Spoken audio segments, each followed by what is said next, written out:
kan majelis yang sangat ilmiah untuk menjelaskan penemuan yang saya dapatkan hingga sekarang. Memang belum banyak yang bisa saya sampaikan karena saya tidak akan berbicara ketika data itu belum valid ya, belum direstorasi.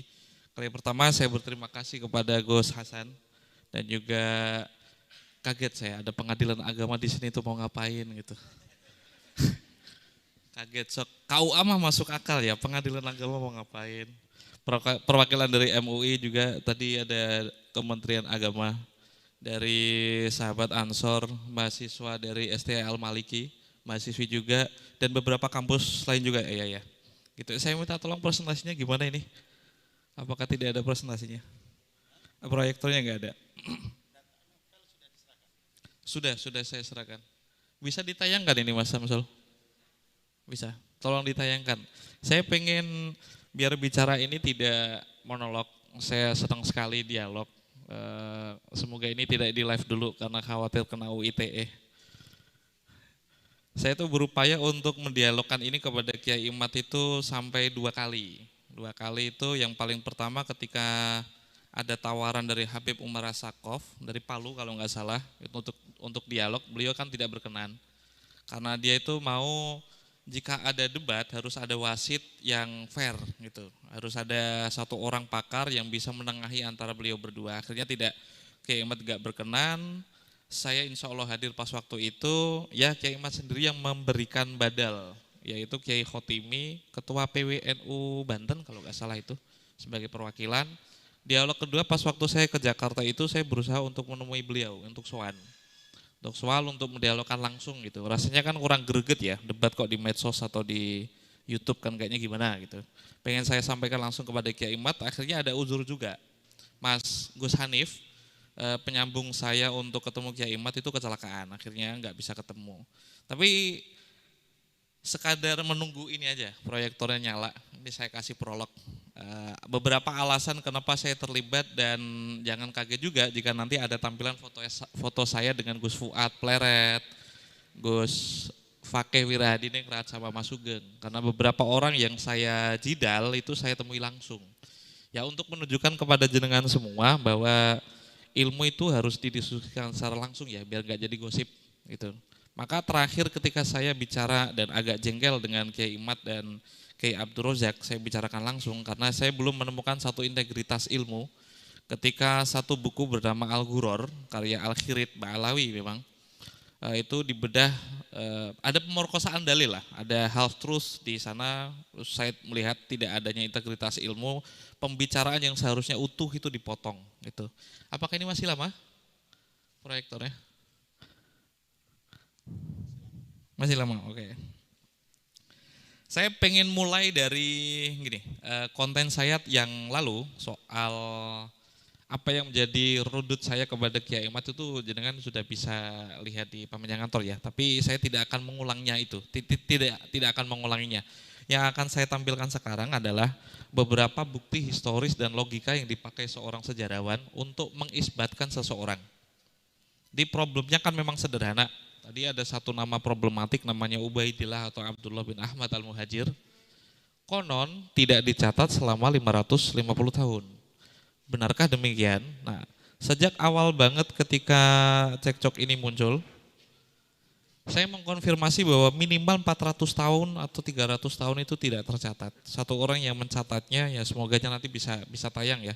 Itu dari Al-Janadi, itu kitab dari As-Suluk, fi Tabaqatil Ulama wal Muluk, itu dari ulama dari Yaman. Ada sekitar 10 ulama Yaman dari abad ke-6, 7, 8 yang saya hitung yang mengkonfirmasi adanya Ubaidillah bin Ahmad al-Muhajir.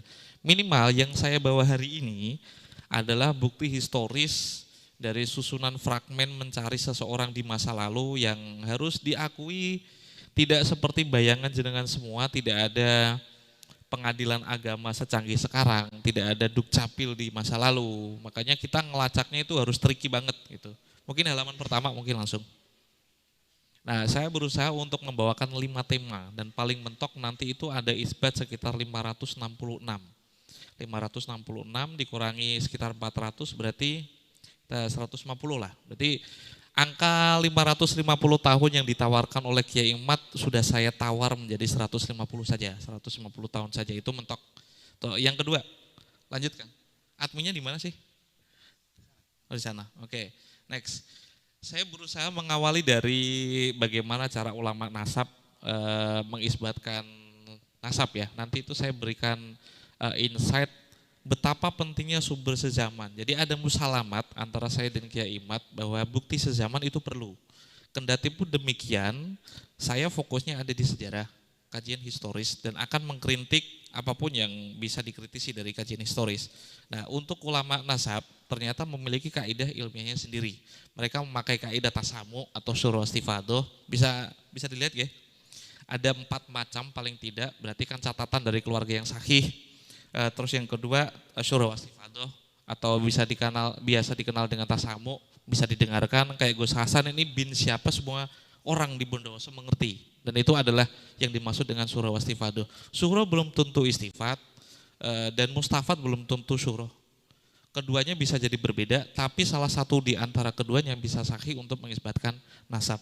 Selanjutnya ada al-iqrar, berarti kan konsistensi dari sebuah ikrar, dan yang terakhir adalah seperti Mahdi Rojai yang mengisbatkan Ba'alawi ketika diragukan mengirimkan surat, itu bentuk dari tahqiq seorang muhakkik itu. Nah, problemnya saya bawakan dari Muqaddimat fi ilmin nansab. Ini kitab baru karena saya ngerasa paling representatif.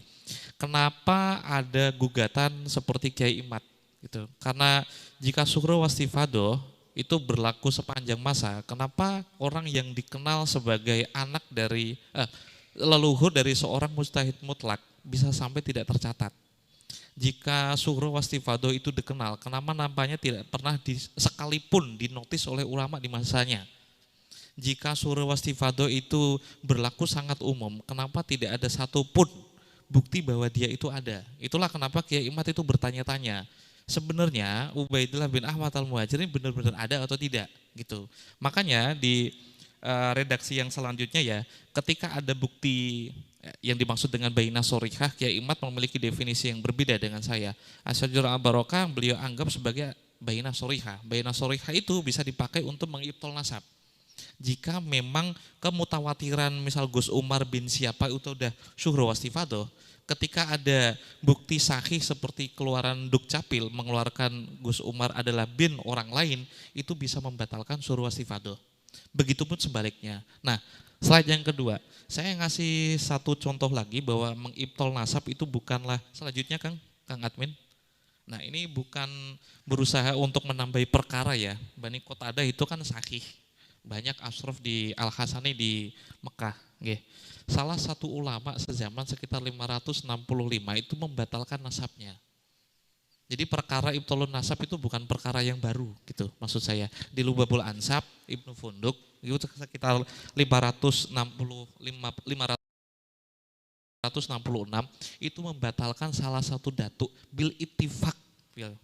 Redaksinya bisa dilihat bil ittifaq. Nama Abdullah bin Muhammad bin Musa As-Sani yang menjadi datuk semua Bani Qatadah Al-Hasani itu dibatalkan dan bil ittifaq. Saya tidak sedang berusaha mendorong jenengan bahwa ini dibatalkan, enggak. Ini sekadar contoh. Dan yang lebih shock lagi mungkin kalau jenengan nggak tahu, slide selanjutnya.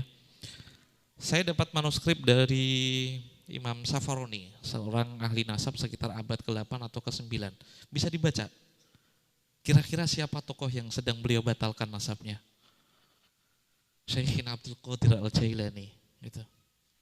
Jadi membatalkan nasabnya Ba'alawi bukan kali pertama. Bahkan Bani Qatadah yang sangat-sangat ring satu kesahihannya itu menurut Habib Rafael ya itu. Sangat ring satu di Hijaz. Itu ternyata bisa dibatalkan. Dan jangankan itu, Syekh Abdul Qadir pun ternyata bisa dibatalkan. Konon, seperti yang ditulis oleh As-Safar ini, orang di Syam, berarti Syria ya, itu populer mengisbatkan silsilahnya Syekh Abdul Qadir Jailani dengan 2 jalur seperti ini. Bisa dibaca di sebelah kanan, kalau misal yang sebelah kiri nggak bisa dibaca. Ini kata Safaroni, yang paling bawah. Kilahuma ada 2 isnad, ada 2 nasab yang disandarkan kepada Syekh Abdul Qadir Jailani. Kilahuma ghairu shahihin wa qad ihturi'a, dan silsilah ini dibuat-buat gitu. Padahal kalau jenengan itu punya ijazah manaqib dari Syekh Abdul Qadir Jailani. Salah satu silsilah ini kan yang jenengan yakini. Nggih. Nah ini sekadar contoh biar jenengan nggak terlalu kaget bahwa membatalkan nasab itu bukan perkara yang baru. Oke, clear ya? Ada pro Kiai Imat nanti silakan, forumnya nanti lebih enak. Oke, next mungkin lanjut. Nah kali ini kita akan membahas tentang Ba'alawi atau Bani Alawi. Terus sekaligus melacak selanjutnya, melacak Ubaidillah bin Ahmad al-Muhajir. Pokok pertama Kiai Imat membatalkan nasabnya Kiai Ba'alawi atau Ubaidillah itu berangkat dari kitab yang namanya An-Nafah al-Ambariyah. Gitu. Kenapa? Selanjutnya mungkin karena Abu Alawi di kitab itu yang diproduksi sekitar tahun 880 menyebutkan kalau Abu Alawi adalah min nasli Bajadid. Jadi ada sebuah redaksi sekitar tahun 880 dari kitab seorang ahli nasab namanya An-Nafah al-Ambariyah menyebutkan kalau yang disebut dengan Abu Alawi, leluhurnya Bani Alawi sekarang, itu ternyata hasil cangkokan kepada ahli Bajadid yang sudah terkonfirmasi sebagai syarif. Karena ada redaksi seperti ini. Nah, jika ini langsung dipercaya dan tidak melakukan kritik sumber terlebih dahulu, makanya kita akan memerlukan sumber sezaman untuk mengkonfirmasi. Betul? Kita lanjutkan. Saya memakai audio ulami dari As-Sakhawi. Itu sekitar tahun beliau berarti mendapati abad ke-9 dan ke-10 sezaman dengan An-Nafah al-Ambariyah. Ini ada satu redaksi ketika As-Sakhawi menemui seseorang masyayikh dari Hadramaut bernama Abdul Kabir. Abdul Kabir ini datang ke Mekah dan menemui Sakhawi memberikan kabar. Dia itu hidup sekitar tahun abad ke-6 dan menemukan sekitar 4 orang Abu Alawi. Salah satunya adalah yang paling bawah, Abdurrahman Asyarif, Abi Bakar ini ayahnya dari Ali As-Sakran, Mu'alliful Burqatul Musiqah, terus Umar Al-Mukhdar, Abi Hasan, itu semuanya disebut dengan Abu Alawi. Nah, ada satu kontradiksi ketika An-Nafah al-Ambariyah mengatakan Abu Alawi adalah anak dari Bajadid. Kenapa rekomendasi atau informasi dari As-Sakhawi mengatakan bahwa Abu Alawi diberikan kepada julukannya kepada 4 orang yang dia temui dari Abdul Kabir. Jadi ada informasi bernama Abdul Kabir, dia datang ke Mekah. Sakhawi itu kan penduduk Mekah waktu itu, menulis kitab Dawu Ulame, dia menginformasikan Abdul Kabir itu seorang ulama Yaman datang kepada saya memberikan informasi bahwa di Yaman itu ada 4 orang yang disebut dengan Aba Alawi. 4 orang itu seperti yang disebutkan. Next. Nah selanjutnya ini kitab yang tidak dimiliki oleh Kiai Imat, saya dapat itu masih anget ini, makanya belum saya restorasi. Ini sekitar tahun 855. Ini kitab sezaman dengan An-Nafah al-Ambariyah. Untuk memastikan bahwa sumber sezaman itu penting mengkonfirmasi hal ini. Jika benar Abu Alawi adalah orang yang menjadi keturunan dari Bajadid, adakah yang bisa menjelaskan sebaliknya? Ternyata ada. Satu tadi dari Sakhawi ya, dari Audio Ulami. Terus saya bawakan kitab yang belum direstorasi sama sekali bernama Jahurus Safaf. Itu sekitar 855. Nah ketika Kiai Imat mengatakan Abdullah bernama Ubaidillah, di Tasgir itu dimulai dari Sayyid Ali As-Sakran, pemilik Al-Burqatul Musiqah. Kitab ini ditulis pada sekitar tahun 820. Ali As-Sakran itu lahir 818. Jadi ketika kitab ini ditulis, orang yang dianggap Kiai Imat memulai nama Ubaidillah sebagai pencangkokan kepada Bajadid masih berumur 2 tahun. Gitu. Jadi ini kitab paling awal yang bisa membatalkan teori bahwa Ubaidillah itu dimulai oleh Ali As-Sakran. Nah, informasinya seperti ini. Informasi ada yang paling tengah itu ada garis merah. Konfirmasi tentang 3 orang keturunan Alwi. Bajadid, berarti Jadid dan juga Basri sama-sama anak dari Ubaidillah. Dan mereka semua adalah keturunan dari Abu Alwi yang tidak lain bernama Ubaidillah itu sendiri. Gitu nggih? Oke, next. Bukti yang keempat. Ini berarti asuluk fitobaqatil ulama yang wal muluk, berarti saya sudah mendatangkan 1, 2, 3 kitab. Nanti ada satu terakhir itu ulama yang menangi sezaman dengannya dan setelahnya. Asuluk itu mengonfirmasi sekitar 9 nama. 9 nama yang menjadi keturunan dari Ubaidillah. Jika Anda melihat hal seperti ini tanpa memperhatikan sebelumnya bahwa surah wastifadoh tahqiq dari seorang muhakik itu tidak bisa, Maka jenengan nanti seperti Kiai Imad ketika melihat Asuluk fi Tabaqatil Ulama wal Muluk. Ini kitab sejarah, ini kitab Tobakot. Bisa nggak kitab sejarah itu dipakai untuk mengisbatkan silsilah seseorang? Saya jawab, bisa. Kiai Imad tidak. Kenapa? Kita memiliki definisi yang berbeda. Saya meyakini dari Asuluk fi Tabaqatil Ulama wal Muluk, dia kan murid dari Ibnu Samurah, murid in absentia. Jadi dia mengutip beberapa kitab-kitab sejarah dan saya sangat suka redaksi yang dia pakai. Laula tarikh la juhilatil ansab wa ma tatiddual bimautizu amaiha. Jika tidak ada ilmu tarikh, maka seluruh nama ini, Anda bisa lihat nama-namanya, tidak akan berarti apa-apa. Anda tidak akan mengetahui siapa itu Ahmad Al-Muhajir, siapa itu Ubaidillah, siapa itu yang paling atas ya, siapa itu Ali, siapa itu Muhammad, siapa itu Muhammad lagi, siapa itu Ja'far Shadiq, siapa itu nama-nama ini tidak akan Anda bisa pahami jika Anda tidak memiliki kemampuan untuk ilmu sejarah. Makanya usulnya dari ilmu nasab itu saya meyakini adalah ilmu sejarah. Jika furu, ya kita ngerti ya, furu kan nggak bisa, usul kan nggak bisa berdiri di atas usul. Usul nggak bisa berdiri di atas furu. Makanya ilmu nasab itu nggak bisa berdiri jika tidak berdiri di atas ilmu sejarah. Tanpa pengetahuan apapun tentang Ahlul Bait lah, kira-kira nama ini tanpa ilmu sejarah bermakna atau tidak nama-nama ini? Siapa itu Ali? Siapa itu Muhammad? Siapa itu, kelihatan ya? Siapa itu Jadid? Siapa itu Abdullah? Terusannya, siapa itu Ja'far Shadiq? Siapa itu Muhammad Al-Bakir? Al-Bakir itu bermakna apa? Jika tidak memiliki kemampuan tentang sejarah, ini tidak akan berarti apa-apa. Nah, bedanya Kiai Imad dengan saya itu, beliau hanya kolot memakai kitab nasab. Sementara Al-Janadi sendiri itu memakai ilmu sejarah. Dan ini buku tentang Tobakot, sejarah. Nah, bisakah dipakai? Sangat bisa. Karena saya mendapati beberapa kitab nasab seperti Al-Ubaidili memakai kitab-kitab sejarah untuk sebagai landasan. Tanpa kitab sejarah kita tidak akan tahu siapa itu orang yang disematkan dengan Al-Bakir. Kenapa sampai Musa Al-Kazim itu, definisi tentang kisahnya, dia punya anak berapa, mungkin dituliskan dalam kitab nasab. Tapi tanpa ilmu sejarah, nama itu tidak akan bermakna. Nah, untuk membahas dan membalas apakah informasi Abu Alwi tadi adalah anak atau keturunan Minas Liba Jadid, benar atau tidak, saya pakai yang paling nomor 3 berarti adalah Asuluk fi Tabaqatil Ulama wal Muluk. Nah, kitab ini paling tua, lebih tua dari An-Nafakh Al-Ambariyah. Dia menjelaskan secara sharih bahwa Ali adalah Bajadid. Sementara 7 nama dari Ba'alawi adalah saudara yang lain. Next mungkin. Nah, belum saya tandai, tapi yang ini adalah 7 nama dari Ba'alawi. Jadi konfirmasi buku sezaman itu bisa membantah An-Nafakh Al-Ambariyah yang dipakai oleh Kiai Imad ketika beliau mengatakan bahwa Ba'alawi di abad ke-9 itu mencangkokkan namanya ke Bajadid.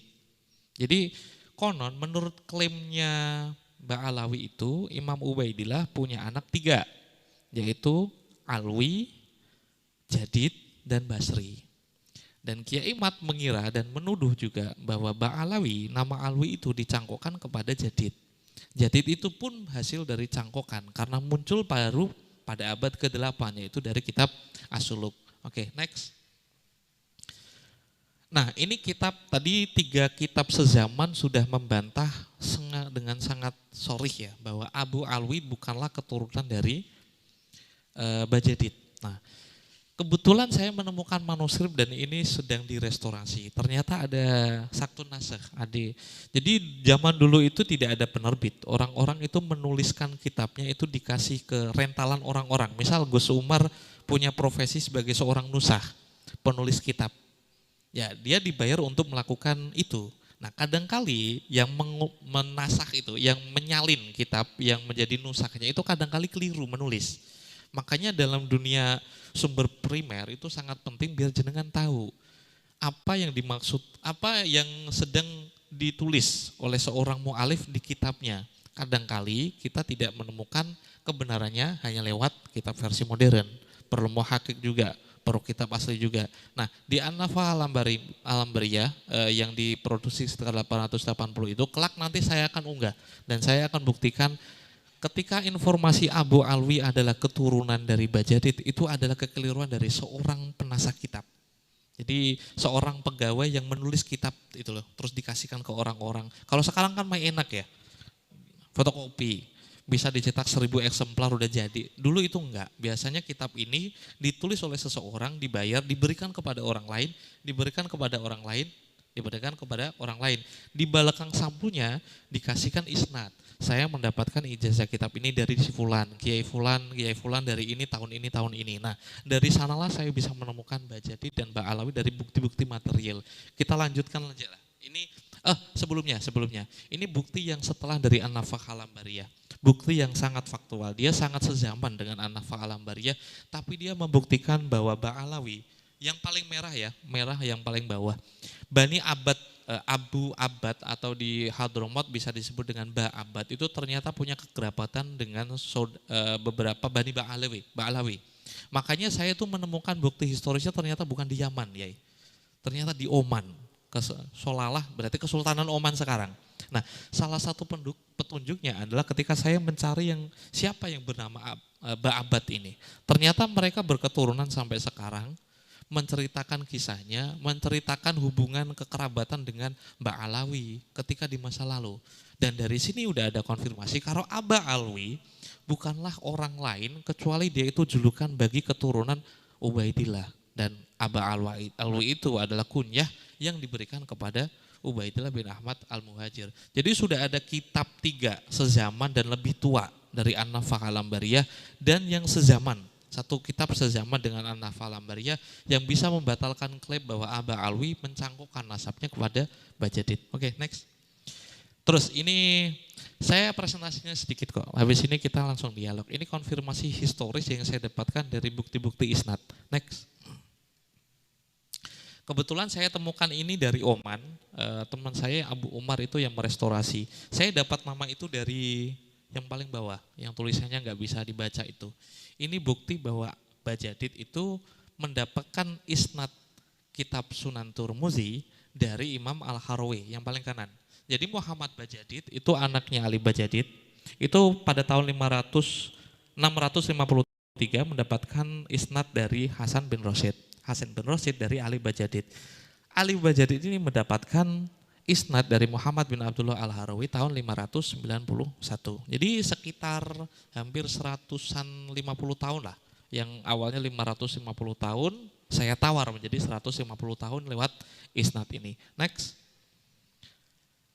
Sedikit lagi selesai. Next lagi mungkin. Oke, ini isnad untuk Mbak Alawi. Gak ada habaib di sini ya. Kebetulan gak ada habaib ya. Oke. Sayangnya gak bisa di zoom. Ini kitab yang paling atas ini. Sana, Salasin, Wasitimi'ah. Berarti sekitar tahun 690. Bisa di zoom gak sih? Gak bisa ya. Jadi, sip. Tolong di bold mungkin. Ini bentuk isnad seseorang di masa lalu. Jadi setelah saya belajar tentang manuskrip sekarang, akhirnya saya sangat menghormati kesarjanaan itu. Jadi ilmu yang sampai kepada kita ternyata melewati pundak-pundak seorang intelektual seperti ini. Jadi yang paling atas itu Sami Ajami Ahadzal Majlat Ar-Rabi'ah, berarti kitab As-Sunan Turmudi. Ada seseorang menghatamkan kitab ini kepada seorang kiai. Fokuskan kepada tahunnya ya. Dia mengijazahkan, dia mendapat ijazah itu sekitar 697. Di bawahnya itu ada silsilah dari isnad. Sunan Turmudi yang sampai kepada saya ternyata isnadnya dari abah saya, dari sini, dari Mbah Mun, dari Mbah Zubair, dari sini. Seperti inilah yang dituliskan ulama di masa lalu. Dan dari sini saya temukan nama Asyarif Al-Alama Abi Abdillah Muhammad bin Abdurrahman bin Alwi bin Muhammad Al-Faqihil Muqaddam. Mbak Alawi dituliskan di sini salah satu cucunya dari Faqihil Muqaddam, cucu dari Ali Kholek Qosam, ternyata belajar Sunan Tirmidzi dari seseorang di masa lalu menjadi mujiz yang ketiga. Dan ini manuskrip sebuah isnad tahun 697. Kira-kira dapat di tahun berapa? Nah ini bisa dikonfirmasi lewat sumber sezaman. Dengan cara ini, ketika saya komparasi dengan Al-Muqibun karya Mahdi Rojai, tepat di sinilah saya bisa menemukan ini loh, cucunya Faqih Muqaddam ternyata mendapatkan isnad Sunan Tirmidzi dari seorang kiai. Ini yang saya maksud dengan bukti material. Next, ini yang paling terakhir kayaknya. Dan ini yang paling unik ini. Waktu terakhir, ini yang Masjid Alawi. Setelah ini mungkin. Kiai Mat itu kan sebelumnya menginsinuasi penemuan saya tentang Masjid Ubaidillah, Masjid Alawi. Nah itu masjid baru itu, direstorasi baru abad ke-9. Saya buktikan itu keliru. Yang bawah ini kayaknya kan. Ini ada isnad, seseorang mendapatkan isnad di tahun, bisa di zoom mungkin? Oke, yang merah. Bawain lagi, drop. Apa ya, bawah. Oh iya, sorry, ini. Ini sekitar tahun ada keterangan, sorry. Oh iya. Pada 500, yang paling kiri Pol, ada seseorang mendapatkan ijazah pada tahun 566. Di mana dia mendapatkan ijazah? Di suatu masjid bernama Masjid Asy-Syarif di Aden. Di sebuah masjid yang terletak di Aden, Yaman, dan disebut dengan Masjid Asy-Syarif. Nah, petunjuk ini saya itu agak aneh awalnya. Kenapa seseorang bisa disebut syarif di masa lalu? Kenapa bisa disebut Husaini seperti Mbak Alawi tadi ya, cucunya Faqih Muqaddam? Kenapa kok harus ada, mungkin saya bisa masuk akal itu disebut dengan guru. Kenapa ada yang membedakan dengan memakai kata syarif? Ini yang terakhir. Jadi, ini berarti sekitar tahun 566 ada seseorang mendapatkan ijazah. Ini sekadar membuktikan bahwa ada Masjid Alawi di masa lalu. Sekitar 566. Kalau dikurangi 400, berarti Alwi itu sekitar tahun 400, 566 berarti kan 160 ya. Jejaknya kan masih bisa dicari. Itu sekitar kalau saya masih bisa mendapati adanya canggah. Canggah itu berarti yang keempat. 1, 2, 3, 4. 4 ya? 4. Ini masih bisa dipersempit lagi. Ini bukti yang paling sezaman ketika tahun 566 ada seseorang mendapatkan ijazah dan disebutkan masjidnya di mana. Nah, soal Asy-Syarif Al-Husaini diteruskan, ini yang paling terakhir, halaman yang terakhir. Sepakat ya, hukumul hakim yarfa'ul khilaf ya. Ketika hakim itu memutuskan sebuah istilah, ya tidak ada istilah yang lain. Ini kitab dari Turfatul Ashab, karya Umar bin Yusuf dari Bani Rasul. Yaman waktu itu kan dikuasai oleh Bani Rasuli, yang konon Sunni dan memiliki kompetisi teologis dengan Syiah. Nah, kiranya saya ingin bertanya, ketika ada konflik teologis di masa lalu, sebuah kesultanan Sunni, dia pasti mengerti dong yang namanya Syiah itu sedang mencari yang namanya Imam Mahdi sama Imamah. Kira-kira bakal mewaspadai seseorang yang menjadi keturunan Imam Ali dari Jalul Husain atau enggak? Saya ini pernah di video, mungkin ini saya ulang lagi untuk melogikakan. Dulu ketika ada perang antara Belanda sama Indonesia, misal di Bondowoso, informasi dari Bondowoso mengatakan kalau pasukan dari Jawa itu sekitar 10.000 orang. Tapi informasi dari Belanda mengatakan pasukan dari Bondowoso itu 1.000 orang. Kira-kira manakah yang paling benar dari informasi itu? Dari Belanda. Aduan akilon, waduh, dalil. Maksudnya informasi dari musuh itu terindikasi yang paling akurat. Maksud saya mengantarkan kitab ini kitab yang paling sunni dimiliki oleh seorang sultan ketika di sana banyak Alawin, yang paling bisa dicari oleh orang-orang Syiah untuk menjadi imamnya adalah keturunan Imam Ali. Kira-kira bakal waspada atau tidak? Pertama, itu pasti waspada. Kewaspadaan itu kadangkali diciptakan dalam bentuk label. Logika yang paling sederhana itu, panggilan Pak Haji sama Bu Haji di zaman sekarang mungkin menjadi privilege. Tapi ketika Anda belajar sejarah, ternyata itu dipakai oleh Belanda untuk mengidentifikasi siapa orang yang keluar negeri dan kiranya mendapatkan ide-ide tentang pembebasan, tentang resistensi, tentang perjuangan, tentang kemerdekaan. Jenengan mungkin bisa bangga memiliki label haji sebagai haji, tapi kita hidup di masa lalu, itu tanda yang bisa dimiliki oleh Anda yang bakal diawasi oleh Belanda. Kalau ada ide-ide tentang pembebasan, Pak Haji ini nih pasti. Karena tidak mungkin orang yang berada di pecinan, di Pekojan, terus di kampung Jawa, itu akan bicara tentang kemerdekaan karena dia tidak pernah belajar tentang itu. Dari mana dia belajar tentang kemerdekaan? Pasti dari luar.